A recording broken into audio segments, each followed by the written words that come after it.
Dr. K live, raising a supernatural army.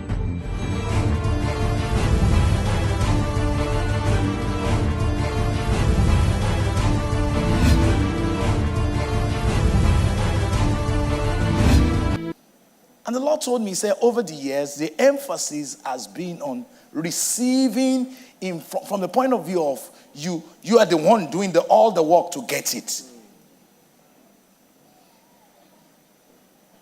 He said, you got it because I did all the work. In fact, I had another encounter later that changed everything. He said, all your life, you got to listen to this. He said, all your life, you've preached, when you do your part, God will do his part. He said, never say it again. I said, what do you mean? He said, you have no part. I'm Alpha and Omega. Come on. I finished it. I set the table. You only sat down to eat. Hallelujah. That was my theology being attacked. If you have listened to my tapes before, I've said it over and over. I said, God, this is not funny. How will I go back and tell everybody? He said, okay, you grow. It's growth. And do you know one of the things that blessed me most was when God told me, he said, listen. He said, once grace is understood, faith becomes natural.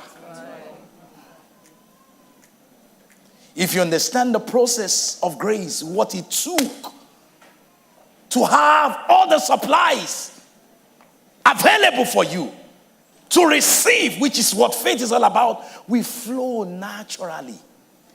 In fact, once grace is not understood, there will be struggle of faith. How many of you have met somebody before, all in the name of walking by faith? You could see stress all over his face. Say, what's going on? He said, it's faith. I'm believing God. You're like, really? He said, yes, I'm believing God. And you're feeling like, wow, some muscles must be involved in this believing God. Even the way you said it, you could see effort. I am believing God. I'm standing on God's word.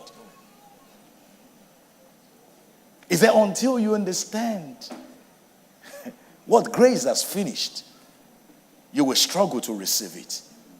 Is that because I'm more willing to give you than you are ready to receive. So God is not the one holding out on you.